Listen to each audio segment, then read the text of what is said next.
ನಮಸ್ಕಾರ ವೀಕ್ಷಕರೇ, ನೀವು ನೋಡ್ತಾ ಇದ್ದೀರಾ ಗ್ಯಾರಂಟಿ ನ್ಯೂಸ್. ನಾನು ರಾಮ್ ಬಡ್ಗೇರ್. ಈಗ ಚಿತ್ರದುರ್ಗದ ಒಂದು ಮಠದ ವಿಚಾರ ಸಿಕ್ಕಾಪಟ್ಟೆ ಚರ್ಚೆ ಆಗ್ತಾ ಇದೆ. ಆ ವಿಚಾರ ಏನು ಅನ್ನೋದರ ಬಗ್ಗೆ ಗಮನಿಸ್ತಾ ಹೋಗೋಣ. ಚಿತ್ರದುರ್ಗದ ಸಿರಿಗೆರೆ ಶ್ರೀ ತರಳಬಾಳು ಬೃಹನ್ ಮಠ, ಎಲ್ಲರಿಗೂ ಕೂಡ ಆ ಭಾಗದ ಜನರಿಗೆ ಈ ಮಠದ ಬಗ್ಗೆ ಗೊತ್ತೇ ಇರುತ್ತೆ. ಆ ಬೃಹನ್ ಮಠದ ಡಾಕ್ಟರ್ ಶಿವಮೂರ್ತಿ ಶಿವಾಚಾರ್ಯ ಸ್ವಾಮೀಜಿ ಪೀಠ ತ್ಯಾಗ ಮಾಡಬೇಕು ಅಂತ ಹೇಳಿ ಈಗ ಆಗ್ರಹ ಕೇಳಿ ಬರ್ತಾ ಇದೆ. ತೆರಳಬಾಳು ಕಾರ್ಯಕ್ರಮದ ಮುಖೇನವೇ ರಾಜ್ಯದಲ್ಲಿ ಇವರು ಸಾಕಷ್ಟು ಖ್ಯಾತಿಯನ್ನ ಗಳಿಸಿದ್ರು, ಪ್ರಸಿದ್ಧಿಯನ್ನ ಪಡೆದುಕೊಂಡಂತ ಸ್ವಾಮೀಜಿಯವರು ಈಗ ಈ ಪೀಠ ತ್ಯಾಗ ಚರ್ಚೆ ಮುನ್ನೆಲೆಗೆ ಬಂದಿದ್ಯಾಕೆ ಇಷ್ಟು ದೊಡ್ಡ ಮಟ್ಟದಲ್ಲಿ? ಸದ್ಯ ಏನೇನು ಬೆಳವಣಿಗೆ ಆಗ್ತಾ ಇದೆ ಈ ಬೃಹನ್ ಮಠದ ವಿಚಾರಕ್ಕೆ ಸಂಬಂಧಪಟ್ಟಂತೆ ಅನ್ನೋದರ ಬಗ್ಗೆ ಗಮನಿಸ್ತಾ ಹೋಗೋಣ. ಸಿರಿಗೆರೆ ಶ್ರೀ ಬೃಹನ್ ಮಠದ ಪೀಠಾಧಿಪತಿಗಳು ಇದಾರಲ್ಲ, ಶಿವಮೂರ್ತಿ ಸ್ವಾಮೀಜಿಗಳು, ಅವರು ಅಂದ್ರೆ ಡಾಕ್ಟರ್ ಶಿವಮೂರ್ತಿ ಶಿವಾಚಾರ್ಯ ಸ್ವಾಮೀಜಿಗಳು, ಅವರು ಪೀಠ ತ್ಯಾಗ ಮಾಡಬೇಕು ಅನ್ನೋದೇ ಈಗ ಆಗ್ರಹ. ಯಾಕೆ ಅನ್ನೋದು ಈಗಿರುವಂತ ಪ್ರಶ್ನೆ. ಉತ್ತರಾಧಿಕಾರಿಯನ್ನ ನೇಮಕ ಮಾಡಬೇಕು ಅಂದ್ರೆ ಇವರು ಬಹಳಷ್ಟು ವರ್ಷಗಳಿಂದ ಅಲ್ಲಿ ಪೀಠಾಧ್ಯಕ್ಷರಾಗಿದ್ದಾರೆ, ಅವರಿಗೆ ವಯಸ್ಸಾಗಿದೆ. ಹಾಗಾಗಿನೇ ಅವರು ಅದನ್ನ ಬಿಟ್ಟುಕೊಟ್ಟು ತಮ್ಮ ಪೀಠದಿಂದ ಅಂದ್ರೆ ಅಥವಾ ಕೆಳಗಿಳಿದು ಪೀಠ ತ್ಯಾಗ ಮಾಡಿ ಉತ್ತರಾಧಿಕಾರಿಯನ್ನ ನೇಮಕ ಮಾಡಬೇಕು ಅನ್ನೋದು ಅಲ್ಲಿನ ಭಕ್ತರ ಆಗ್ರಹ ಆಗಿದೆ. ಇನ್ನು ಈ ಹಿಂದೆ ಒಂದಿಷ್ಟು ಬೈಲಾಗಳು ಅಂತ ಇರ್ತವೆ ಪ್ರತಿಯೊಂದು ಮಠಕ್ಕೂ ಕೂಡ. ಈ ಹಿಂದಿನ ಹಿರಿಯ ಸ್ವಾಮೀಜಿಗಳು, ಶ್ರೀಗಳು ಆ ಒಂದು ಬೈಲಾಗಳನ್ನ ಅಥವಾ ನಿಯಮಗಳನ್ನ, ಮಠಕ್ಕೆ ಅನುಗುಣವಾಗಿ ನಿಯಮಗಳನ್ನ ರೂಪಿಸಿರ್ತಾರೆ. ಆ ನಿಯಮಗಳು ಏನಾದ್ರೂ ಇವರು ಈಗಿರುವಂತ ಪೀಠಾಧ್ಯಕ್ಷರು ಪಾಲನೆ ಮಾಡಿಲ್ಲ ಅಂತ ಅಂದ್ರೆ ಆ ಮಠಕ್ಕೆ ಸಂಬಂಧಪಡುವಂತ ಭಕ್ತಾದಿಗಳು ಆ ಪೀಠಾಧ್ಯಕ್ಷರ ವಿರುದ್ಧ ಸಿಡಿದು ನಿಲ್ತಾರೆ. ಅಲ್ಲಿಯವರೆಗೂ ಆ ಪೀಠಾಧ್ಯಕ್ಷರ ದೇವರಾಗಿರ್ತಾರೆ. ಆ ಬೈಲಾಗಳನ್ನ ಇವ್ರೇನಾದ್ರೂ ಗಾಳಿಗೆ ತೂರ್ಬಿಟ್ರೆ, ಆ ನಿಯಮಗಳನ್ನ ಏನಾದ್ರೂ ಮುರಿದು ಮುನ್ನುಗ್ತಾ ಇದ್ರೆ, ಆ ವಿಚಾರ ಭಕ್ತರಿಗೆ ಗೊತ್ತಾಗ್ಬಿಟ್ರೆ ಭಕ್ತರು ಸಿಡಿದೇಳ್ತಾರೆ. ಅದೇ ರೀತಿಯಾದಂತಹ ಕೆಲಸ ಇಲ್ಲಿಯೂ ಕೂಡ ಆಗಿದೆ. ಅದಾದ ನಂತರ ಅಖಿಲ ಭಾರತ ವೀರಶೈವ ಲಿಂಗಾಯತ ಮಹಾಸಭಾ ಇದೆಯಲ್ಲ, ಆ ಸಭಾದ ಎಲ್ಲ ಸದಸ್ಯರು, ಅಧ್ಯಕ್ಷರು ಸೇರಿಕೊಂಡು ಸಭೆಯನ್ನ ನಡೆಸಿದ್ದಾರೆ. ಅಧ್ಯಕ್ಷರು ಯಾರು ಗೊತ್ತಲ್ಲ, ಶಾಸಕ ಡಾಕ್ಟರ್ ಶಾಮನೂರು ಶಿವಶಂಕರಪ್ಪನವರು ಈ ಒಂದು ಅಖಿಲ ಭಾರತ ವೀರಶೈವ ಲಿಂಗಾಯತ ಮಹಾಸಭಾದ ಅಧ್ಯಕ್ಷರು. ಅವರ ಒಂದು ಅಧ್ಯಕ್ಷತೆಯಲ್ಲಿ ಸಭೆ ಕೂಡ ನಡೆಯುತ್ತೆ. ಸಾದರ ಲಿಂಗಾಯತ ಸಮಾಜದ ಮುಖಂಡರ ಸಭೆಯಲ್ಲಿ ಒಂದು ನಿರ್ಧಾರಕ್ಕೆ ಬರ್ತಾರೆ. ಡಾಕ್ಟರ್ ಶಿವಮೂರ್ತಿ ಶಿವಾಚಾರ್ಯ ಸ್ವಾಮೀಜಿ ಅವರು ನಿವೃತ್ತಿ ಘೋಷಿಸಿ ಅಂದ್ರೆ ಪೀಠ ತ್ಯಾಗ ಮಾಡಿ ಉತ್ತರಾಧಿಕಾರಿ ಘೋಷಣೆ ಮಾಡಬೇಕು. ಅದೇ ಇರುವಂತ ಮೂಲ ಬೇಡಿಕೆ. ಶ್ರೀಮಠದ ಏಕ ವ್ಯಕ್ತಿ ಡೀಡ್ ರದ್ದುಪಡಿಸಿ ಲಿಂಗೈಕ್ಯ ಡಾಕ್ಟರ್ ಶಿವಕುಮಾರ ಸ್ವಾಮೀಜಿಗಳ ಮೂಲ ಬೈಲ ಯಥಾವತ್ತಾಗಿ ಜಾರಿಗೊಳಿಸಬೇಕು. ಈ ಹಿಂದಿನ ಗುರುಗಳು ಯಾವ ರೀತಿಯಾದಂಥ ಬೈಲ ಅಲ್ಲಿ ರೂಪಿಸಿದ್ರೋ, ಯಾವ ರೀತಿಯಾದಂಥ ನಿಯಮಗಳನ್ನ ಅಲ್ಲಿ ರೂಪಿಸಿದ್ರೋ ಅದು ಯಥಾವತ್ತಾಗಿ ಕಂಟಿನ್ಯೂ ಆಗಬೇಕು. ಈಗ ಏನೂ ಕೂಡ ಅದರಲ್ಲಿ ಬದಲಾವಣೆ ಆಗೋ ಹಾಗೆ ಇಲ್ಲ. ಬಹಳ ಸ್ಪಷ್ಟವಾಗಿ ಹೇಳಿದ್ದಾರೆ. ಲಿಂಗೈಕ್ಯ ಡಾಕ್ಟರ್ ಶಿವಕುಮಾರ ಸ್ವಾಮೀಜಿಗಳು ಏನು ಬೈಲ ಅಲ್ಲಿ ಏನು ಇಟ್ಟಿದ್ರೋ ಅಥವಾ ನಿಯಮಗಳನ್ನು ಅವರು ತಂದಿದ್ರೋ, ನಿಯಮಗಳನ್ನು ರೂಪಿಸಿದ್ರು, ಆ ನಿಯಮಗಳು ಯಥಾವತ್ತಾಗಿ ಜಾರಿಗೊಳಿಸಬೇಕು ಅಂತ ಸಾದರ ಲಿಂಗಾಯತ ಸಮಾಜದ ಮುಖಂಡರು, ಸದಸ್ಯರು, ಅಧ್ಯಕ್ಷರು ಬಹಳ ಸ್ಪಷ್ಟವಾಗಿ ಈ ಒಂದು ಸಭೆಯಲ್ಲಿ ನಿರ್ಣಯವನ್ನ ಕೈಗೊಂಡಿದ್ದಾರೆ. ಹಾಗಾದ್ರೆ ಸ್ವಾಮೀಜಿಗಳ ಪೀಠ ತ್ಯಾಗಕ್ಕೆ ಆಗ್ರಹ ಯಾಕೆ? ಇಷ್ಟೊಂದು ದೊಡ್ಡ ಮಟ್ಟದಲ್ಲಿ ಆಗ್ರಹ ಯಾಕೆ ಕೇಳಿ ಬರ್ತಾ ಇದೆ ಅನ್ನೋದು ಈಗಿರುವಂತ ಪ್ರಶ್ನೆ. ಲಿಂಗೈಕ್ಯ ಡಾಕ್ಟರ್ ಶಿವಕುಮಾರ ಸ್ವಾಮೀಜಿಗಳಿಂದ ರೂಪಿತವಾದ ನಿಯಮಗಳ ಪ್ರಕಾರ, ಲಿಂಗೈಕ್ಯ ಡಾಕ್ಟರ್ ಶಿವಕುಮಾರ ಸ್ವಾಮೀಜಿಗಳ ಅಂದ್ರೆ ಅವರಿಂದ ರೂಪಿತವಾದಂಥ ನಿಯಮಗಳ ಪ್ರಕಾರ 60 ವರ್ಷದ ನಂತರ ಪೀಠ ತ್ಯಾಗ ಮಾಡಿ ಉತ್ತರಾಧಿಕಾರಿಯನ್ನ ನೇಮಿಸಬೇಕು. ಈಗ ಪೀಠಾಧ್ಯಕ್ಷರಾಗಿರ್ತಾರಲ್ಲ, ಅವರಿಗೆ 60 ವರ್ಷಗಳಾದ ನಂತರ, ವಯಸ್ಸಾದ ನಂತರ ಅವರು ಆ ಪೀಠ ತ್ಯಾಗವನ್ನ ಮಾಡಿ ಇನ್ನೊಬ್ಬರನ್ನ ಅವರ ಪೀಠಕ್ಕೆ ಅಧಿಪತಿಯನ್ನಾಗಿ ಮಾಡಬೇಕು ಅನ್ನೋದು, ಅಂದ್ರೆ ಉತ್ತರಾಧಿಕಾರಿಯನ್ನ ನೇಮಿಸಬೇಕು ಅನ್ನೋದು ಒಂದು ರೂಢಿ, ಒಂದು ಸಂಪ್ರದಾಯ, ಒಂದು ನಿಯಮ. ಆದ್ರೆ ಡಾಕ್ಟರ್ ಶಿವಮೂರ್ತಿ ಶ್ರೀಗಳಿಗೆ ಈಗ 78 ವರ್ಷ ವಯಸ್ಸಾಗಿದೆ. ಏನೀಗ ಹಾಲಿ ಪೀಠಾಧ್ಯಕ್ಷರು ಇದಾರಲ್ಲ ಶಿವಮೂರ್ತಿ ಸ್ವಾಮೀಜಿಗಳು, ಅವರಿಗೆ 78 ವರ್ಷ ವಯಸ್ಸು. ಇದುವರೆಗೂ ಕೂಡ ಅವರು ಪೀಠವನ್ನ ತ್ಯಾಗ ಮಾಡಿಲ್ಲ. ಹಿರಿಯ ಗುರುಗಳ ನಿಯಮ ಪಾಲನೆಯಾಗಿಲ್ಲ.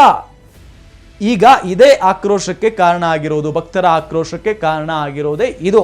78 ವರ್ಷ ವಯಸ್ಸಾಗಿದೆ, ಅವರು ಯಾಕೆ ಪೀಠ ತ್ಯಾಗ ಮಾಡಿಲ್ಲ ಅಂತ ಹೇಳಿ ಕೆಲವು ಭಕ್ತಾದಿಗಳು ಆಕ್ರೋಶವನ್ನ ವ್ಯಕ್ತಪಡಿಸ್ತಾ ಇದ್ದಾರೆ, ಪ್ರಶ್ನೆಯನ್ನ ಮಾಡ್ತಾ ಇದ್ದಾರೆ. ಏಕ ವ್ಯಕ್ತಿ ಡೀಡ್ ರದ್ದು ಯಾಕೆ? ಮೊದಲಿಗೆ ಈ ಏಕ ವ್ಯಕ್ತಿ ಡೀಡ್ ಅಂದ್ರೆ ಏನಪ್ಪ ಅಂತ ಅಂದ್ರೆ, ಒಂದು ಮಠಕ್ಕೆ ಸಾಕಷ್ಟು ಆಸ್ತಿ ಪಾಸ್ತಿ ಇರುತ್ತೆ, ಭಕ್ತರಿಂದ ಕೊಡುಗೆ ಕೂಡ ಇರುತ್ತೆ. ಆದರೆ ಈ ಆಸ್ತಿ ಪಾಸ್ತಿಯನ್ನ ಒಬ್ರು ಅಂದ್ರೆ ಪೀಠಾಧ್ಯಕ್ಷರು ತಮ್ಮ ಹೆಸರಿಗೆ ಮಾಡಿಕೊಂಡ್ರೆ ಅದು ಯಾರೂ ಕೂಡ ಒಪ್ಪಲ್ಲ. ಅದನ್ನ ನಿರ್ಧಾರ ಮಾಡೋದು ಅಲ್ಲಿನ ಭಕ್ತಾದಿಗಳು ಮಾತ್ರ. ಹಾಗಾಗಿ ಈ ಏಕ ವ್ಯಕ್ತಿ ಡೀಡ್ ಅನ್ನ ರದ್ದು ಮಾಡಬೇಕು. ಡಾಕ್ಟರ್ ಶಿವಮೂರ್ತಿ ಶಿವಾಚಾರ್ಯ ಸ್ವಾಮೀಜಿ 30 ವರ್ಷಗಳ ಹಿಂದೆ ಟ್ರಸ್ಟ್ ರಚನೆ ಮಾಡಿ ಏಕ ವ್ಯಕ್ತಿ ಡೀಡ್ ರಚನೆ ಮಾಡಿದ್ದಾರೆ. 30 ವರ್ಷಗಳ ಹಿಂದೆನೆ ಒಂದು ಟ್ರಸ್ಟ್ ರಚನೆ ಮಾಡಿದ್ದಾರೆ ಡಾಕ್ಟರ್ ಶಿವಮೂರ್ತಿ ಸ್ವಾಮೀಜಿಗಳು. ಏಕ ವ್ಯಕ್ತಿ ಡೀಡ್ ಅನ್ನ ಅವರು ರಚನೆ ಮಾಡಿದ್ದಾರೆ.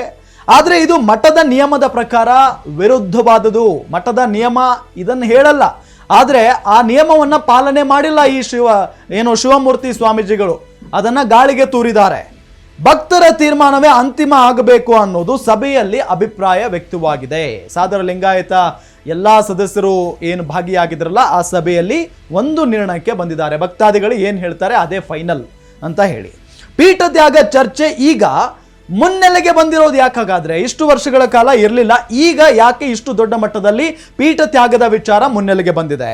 ಡಾಕ್ಟರ್ ಶಿವಮೂರ್ತಿ ಶಿವಾಚಾರ್ಯ ಸ್ವಾಮೀಜಿಗಳು 30 ವರ್ಷಗಳ ಹಿಂದೆ ಟ್ರಸ್ಟ್ ರಚನೆ ಮಾಡಿ ಏಕ ವ್ಯಕ್ತಿ ಡೀಡ್ ಅನ್ನ ರಚನೆ ಮಾಡಿದ್ರು. ಭಕ್ತರಿಗೆ ಈಗ ಆ ವಿಚಾರ ಗೊತ್ತಾಗಿದೆ. ಇಷ್ಟು ವರ್ಷಗಳ ಕಾಲ ಅಂದ್ರೆ 30 ವರ್ಷಗಳ ಕಾಲ ಯಾರಿಗೂ ಗೊತ್ತಿರಲಿಲ್ಲ ಈ ಒಂದು ಏಕ ವ್ಯಕ್ತಿ ಡೀಡ್ ರಚನೆ ಮಾಡಿದ್ದಂಥ ವಿಚಾರ. ಆದರೆ ಈಗ ಎಲ್ಲ ಭಕ್ತಾದಿಗಳಿಗೆ ಗೊತ್ತಾಗಿದೆ.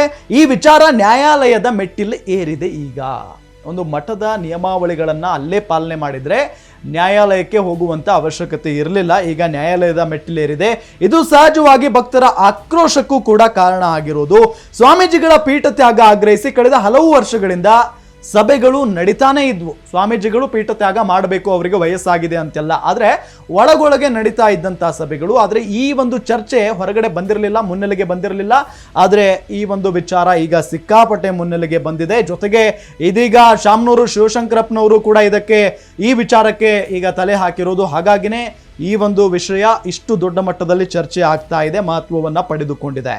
ಇನ್ನು ದಶಕದ ಹಿಂದೆಯೇ ಪೀಠ ತ್ಯಾಗಕ್ಕೆ ಸ್ವಾಮೀಜಿ ನಿರ್ಧಾರ ಮಾಡಿದ್ರಂತೆ. ಈಗ ಡಾಕ್ಟರ್ ಶಿವಮೂರ್ತಿ ಸ್ವಾಮೀಜಿಗಳಿದಾರಲ್ಲ, ಇವರು ದಶಕದ ಹಿಂದೆನೆ ನಾನು ಪೀಠ ತ್ಯಾಗ ಮಾಡಿಬಿಡ್ತೀನಿ ಅಂತ ಹೇಳಿ ಮುಂದಾಗಿದ್ರು, ನಿರ್ಧಾರವನ್ನ ಕೈಗೊಂಡಿದ್ರು. ಆಗೇನಾಯ್ತು? ಆಗ ಬಹಿರಂಗ ಸಭೆಯಲ್ಲಿ ಪೀಠ ತ್ಯಾಗ ಮಾಡೋದಾಗಿ ಅವರು ಹೇಳಿರ್ತಾರೆ.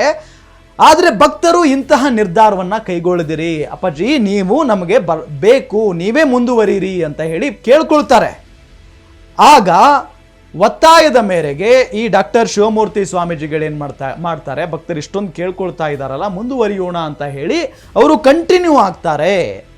ಉತ್ತರಾಧಿಕಾರಿಯನ್ನ ಭಕ್ತರೇ ನೇಮಕ ಮಾಡಿ ಅಂತ ಸ್ವಾಮೀಜಿ ಕೂಡ ಆ ಸಂದರ್ಭದಲ್ಲಿ ಹೇಳಿದ್ರಂತೆ. ನನಗೆ ವಯಸ್ಸಾಗಿದೆ, ನೀವು ಉತ್ತರಾಧಿಕಾರಿಯನ್ನ ನೇಮಕ ಮಾಡಬೇಕು ಇನ್ಮೇಲೆ ಅಂತ ಹೇಳಿ ಇದೇ ಡಾಕ್ಟರ್ ಶಿವಮೂರ್ತಿ ಸ್ವಾಮೀಜಿಗಳು ಹೇಳಿದ್ರಂತೆ. ಆದರೆ ಅಲ್ಲಿನ ಮಠದ ಭಕ್ತಾದಿಗಳು ಬೇಡ, ನೀವೇ ಮುಂದುವರಿರಿ ಅಂತ ಹೇಳಿ ಒತ್ತಾಯವನ್ನ ಮಾಡಿದ್ರಂತೆ. ಅದರಂತೆ ಒತ್ತಾಯದ ಮೇರೆಗೆ ಇವರು ಕಂಟಿನ್ಯೂ ಆಗಿದ್ರು. ಈಗ ಮುಂದೇನಾಗುತ್ತೆ? ಹಾಗಾದ್ರೆ ಪೀಠ ತ್ಯಾಗ ಮಾಡಿ ಉತ್ತರಾಧಿಕಾರಿ ನೇಮಕ ಮಾಡಬೇಕು ಮತ್ತು ಹಿರಿಯ ಗುರುಗಳ ಅವಧಿಯಲ್ಲಿ ರೂಪಿತವಾದ ಬೈಲ ಅಂದ್ರೆ ನಿಯಮ ಯಥಾವತ್ತಾಗಿ ಮುಂದೆ ಹೋಗಬೇಕು, ಜಾರಿಗೊಳಿಸಬೇಕು ಅಂತ ಶಾಸಕ ಶಾಮನೂರು ಶಿವಶಂಕರಪ್ಪ ಅವರ ನೇತೃತ್ವದ ಸಾದರ ಲಿಂಗಾಯತ ಸಮಾಜದ ಮುಖಂಡರು ಕಳೆದ ಭಾನುವಾರ ಸಭೆಯನ್ನ ನಡೆಸಿದ್ರು. ಅಂದ್ರೆ ಆಗಸ್ಟ್ 18 ಒಂದು ಭಾನುವಾರ ಸಭೆಯನ್ನ ನಡೆಸ್ತಾರೆ. ಆ ಸಭೆಯಲ್ಲಿ ಅವರು ನಿರ್ಧಾರವನ್ನ ಕೈಗೊಂಡಿದ್ದಾರೆ. ಇನ್ನು ಸಮಾಜದ ಮುಖಂಡರು ಆಗಸ್ಟ್ 18ರಂದು ಡಾಕ್ಟರ್ ಶಿವಮೂರ್ತಿ ಸ್ವಾಮೀಜಿ ಅವರನ್ನ ಭೇಟಿ ಮಾಡಿ ಮನವಿಯನ್ನ ಕೂಡ ಮಾಡಿಕೊಳ್ಳಿದ್ದಾರೆ ಅನ್ನೋದು ಗೊತ್ತಾಗ್ತಾ ಇದೆ. ಆಗಸ್ಟ್ 18ರಂದು ಸ್ವಾಮೀಜಿ ಅವರನ್ನೇ ನೇರವಾಗಿ ಈ ಒಂದು ಸಾದರ ಲಿಂಗಾಯತ ಸಮಾಜದ ಮುಖಂಡರೇನಿದಾರಲ್ಲ ಅವರೆಲ್ಲ ಹೋಗಿ ಭೇಟಿ ಮಾಡ್ತಾರಂತೆ. ನೀವು ಪೀಠ ತ್ಯಾಗ ಮಾಡಬೇಕು ಅಂತ ಹೇಳಿ ಮನವಿಯನ್ನ ಮಾಡಿಕೊಳ್ಳಲಿದ್ದಾರೆ. ಇನ್ನು ಸಭೆಗೆ ಒಂದಿಷ್ಟು ಮಠದ ಭಕ್ತಾದಿಗಳು ವಿರೋಧವನ್ನು ಕೂಡ ವ್ಯಕ್ತಪಡಿಸ್ತಾ ಇದ್ದಾರೆ.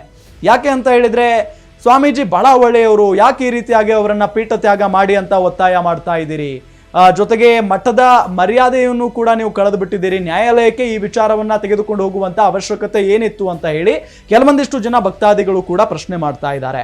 ದಾವಣಗೆರೆಯ ಅಪೂರ್ವ ರೆಸಾರ್ಟ್ನಲ್ಲಿ ನಡೆದಂತ ಸಮಾಲೋಚನೆ ಸಭೆಯನ್ನ ವಿರೋಧಿಸಿ ತರಳಬಾಳು ಮಠದ ಭಕ್ತಾದಿಗಳು ಡಾಕ್ಟರ್ ಶಿವಮೂರ್ತಿ ಶಿವಾಚಾರ್ಯ ಸ್ವಾಮೀಜಿ ಅವರನ್ನ ಭೇಟಿ ಮಾಡಿ ಅವರ ಜೊತೆಗೆ ಮಾತುಕತೆಯನ್ನ ನಡೆಸಲಿದ್ದಾರೆ. ಈ ಸಭೆಗೆ ಮಠದ ಎಲ್ಲಾ ಭಕ್ತರು ಆಗಮಿಸುವಂತೆ ಮನವಿಯನ್ನ ಕೂಡ ಮಾಡಿಕೊಳ್ಳಲಾಗಿದೆ. ಅಂದ್ರೆ ಕೆಲವೊಂದಿಷ್ಟು ಮಠದ ಭಕ್ತಾದಿಗಳೇ ಶಿವಾಚಾರ್ಯ ಸ್ವಾಮೀಜಿಗಳು ಆ ಒಂದು ಪೀಠ ತ್ಯಾಗ ಮಾಡಬೇಕು ಅಂತ ಹೇಳಿ ಒತ್ತಾಯವನ್ನ ಮಾಡ್ತಾ ಇದ್ರೆ, ಇನ್ನೂ ಕೆಲವೊಂದಿಷ್ಟು ಭಕ್ತಾದಿಗಳಿರ್ತಾರಲ್ಲ, ಅವರು ಇಲ್ಲ ಇವರೇ ಕಂಟಿನ್ಯೂ ಆಗಲಿ ಅಂತ ಹೇಳಿ ಕೇಳ್ಕೊಳ್ತಾ ಇದ್ದಾರಂತೆ. ಆದರೆ ಈ ವಿಚಾರ ಏನಿದೆಯಲ್ಲ, ಸಹಜವಾಗಿ ಒಂದು ನಿಯಮ ಅಂತ ಇರುತ್ತೆ. ಒಂದು ಮಠ ಅಂದ ತಕ್ಷಣ, ಅದರಲ್ಲೂ ತೆರಳಬಾಳು ಮಠ ಬಹಳಷ್ಟು ಇತಿಹಾಸ ಇರುವಂಥ ಒಂದು ಮಠ, ಅದು ಬೃಹನ್ ಮಠ. ಹಾಗಾಗಿ ಆ ಶ್ರೀಗಳು ಅಥವಾ ಸ್ವಾಮೀಜಿಗಳು ಅವರಿಗೆ 60 ವರ್ಷ ವಯಸ್ಸಾಗುತ್ತಲೇ ಪೀಠ ತ್ಯಾಗವನ್ನ ಮಾಡಬೇಕಾಗುತ್ತೆ. ಅವರ ಸ್ಥಾನಕ್ಕೆ ಉತ್ತರಾಧಿಕಾರಿಯನ್ನ ನೇಮಕ ಮಾಡಬೇಕಾಗುತ್ತೆ. ಆದರೆ ಆ ಕೆಲಸವನ್ನ ಇಲ್ಲಿ ಎಲ್ಲೋ ಒಂದು ಕಡೆ ಮಾಡಲು ವಿಫಲರಾಗ್ಬಿಟ್ಟಿದ್ದಾರೆ ಡಾಕ್ಟರ್ ಶಿವಮೂರ್ತಿ ಸ್ವಾಮೀಜಿಗಳು. ಜೊತೆಗೆ ಏಕ ವ್ಯಕ್ತಿ ಡೀಡನ್ನು ರಚನೆ ಮಾಡಿರೋದು ಕೂಡ ಮತ್ತೊಂದು ತಪ್ಪಾಗಿದೆ. ಹಾಗಾಗಿನೇ ಈಗ ಅವರು ಪೀಠ ತ್ಯಾಗ ಮಾಡಬೇಕು ಅನ್ನೋದು ಎಲ್ಲರ ಒತ್ತಾಯ ಆಗಿದೆ. ಕಾದ್ ನೋಡೋಣ, ಇದು ನ್ಯಾಯಾಲಯದಲ್ಲಿದೆ, ನ್ಯಾಯಮೂರ್ತಿಗಳು ಯಾವ ರೀತಿಯಾಗಿ ತೀರ್ಪನ್ನ ಕೊಡ್ತಾರೆ ಅಂತ ಹೇಳಿ. ಜೊತೆಗೆ ಮಠದ ಭಕ್ತಾದಿಗಳು ಯಾವ ರೀತಿಯಾದಂಥ ತೀರ್ಮಾನವನ್ನ ಕೈಗೊಳ್ತಾರೆ, ಕಾದ್ ನೋಡೋಣ. ನೋಡ್ತಾ ಇರಿ ಗ್ಯಾರಂಟಿ ನ್ಯೂಸ್, ಸುದ್ದಿ ಖಚಿತ, ನ್ಯಾಯ ನಿಶ್ಚಿತ. ಗ್ಯಾರಂಟಿ ನ್ಯೂಸ್, ಸುದ್ದಿ ಖಚಿತ, ನ್ಯಾಯ ನಿಶ್ಚಿತ.